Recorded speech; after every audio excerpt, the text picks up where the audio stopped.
vous salue dans le précieux nom de notre Seigneur Jésus. Je voudrais aujourd'hui vous exhorter à laisser le monde partir de vous. Cela peut avoir l'air bizarre, mais il faut savoir que nous naissons tous dans le monde, mais nous ne sommes pas du monde. Nous sommes des enfants de Dieu. Dieu est esprit, nous sommes esprit. Parce que personne ne peut aller en mission sans véhicule de fonction. Quand vous voulez combattre dans les airs, on vous donne un avion. Sur les eaux, on vous donne un bateau. Sous les eaux, on vous donne un sous-marin. Quand notre esprit venu de Dieu arrive sur la terre, Dieu nous donne pour notre mission sur la terre un véhicule de fonction. Le corps est ce véhicule de fonction. Nous ne sommes donc pas un corps qui marche. Nous sommes un esprit qui conduit un corps. C'est pour ça qu'à la fin de notre mission, nous devons laisser ce véhicule de mission sur la terre, au cimetière, et retourner rendre compte à Dieu. Nous sommes donc esprits. Nous devons nous assurer que nous vivons véritablement comme un esprit. Parce que nous sommes dans le monde, nous sommes en interaction avec le monde. Comme un ambassadeur français, par exemple, est au Bénin, il est en interaction avec le Bénin. Mais il n'est pas béninois. Il n'est pas censé se comporter comme un béninois. Il n'est pas censé défendre les intérêts du Bénin. Il ne vit pas de l'argent qui est au Bénin, il vit de l'argent qui lui vient de la France. Sa sécurité n'est pas assurée par le Bénin, sa sécurité est assurée par la France.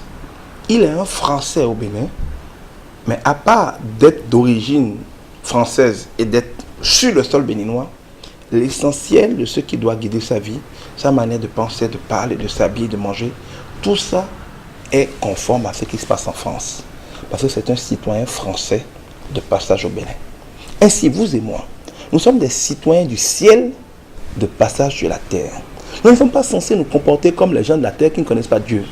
Faire des péchés comme tout le monde, voler comme tout le monde, aimer la vie du monde, les boîtes de nuit, la débauche, l'alcool, comme tout le monde. Nous sommes comme des ambassadeurs de Dieu sur la terre.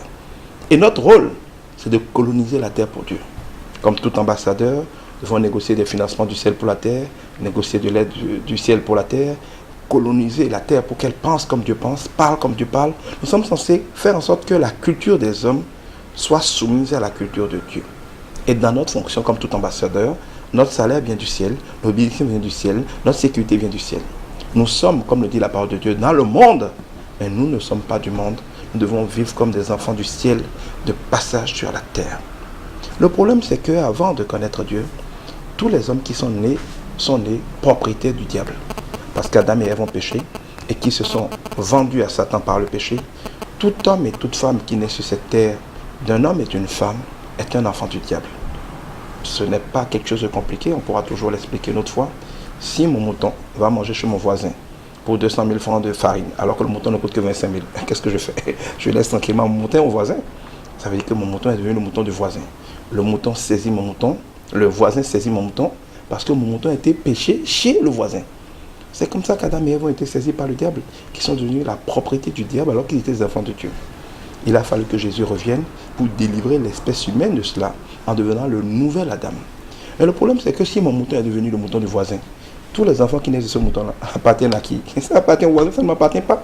C'est ainsi que tout homme et toute femme nés d'Adam et Ève sont des propriétés du diable. Et c'est pour ça que quand le diable malmène les hommes par la maladie, par les accidents et consorts, Dieu ne réagit pas. Quand ton voisin frappe son enfant, même si tu trouves qu'il est âgé, est-ce que tu vas entrer dans sa maison pour lui demander pourquoi il les frappe? Quand vous êtes un enfant du diable, né d'un homme et d'une femme, donc appartenant au diable, quels que soient les malheurs qui vous arrivent, les gens disent souvent, où est Dieu pendant qu'il y a tant de malheurs sur la terre? Mais il le laisse faire. Parce que Satan est le prince de ce monde. On a chassé Dieu de partout, chassé Dieu de la société sous précepte de laïcité, chassé Dieu de notre vie, on fait comme on veut. Au nom de la liberté, nous sommes tous esclaves de Satan et nous sommes heureux d'être esclaves de Satan. Nous disons que ça ne concerne pas Dieu. Eh bien, si vous dites que votre vie ne concerne pas Dieu, eh bien, n'appelez pas Dieu quand vous avez des problèmes. Satan vous malmène comme ses enfants, et parce que vous êtes des enfants du diable, Dieu ne répond pas. Jusqu'au jour où vous décidez de donner votre vie à Jésus. De dire, je n'appartiens plus au diable, j'appartiens désormais à Jésus. À partir de ce moment, vous êtes une brebis de Jésus, il est un bon berger. Vous êtes un enfant de Jésus, il est un bon père. Il va commencer à s'occuper de vous et progressivement, il va vous sortir de ce monde où vous étiez esclave de Satan. Il ne vous sort pas physiquement du monde dans un premier temps, mais il vous sort spirituellement du monde.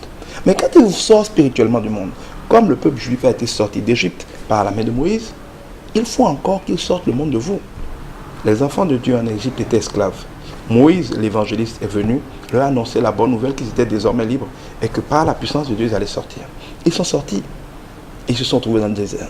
Mais ils n'ont pas été pourtant heureux dans le désert. une génération tout entière est morte dans le désert. Pourquoi?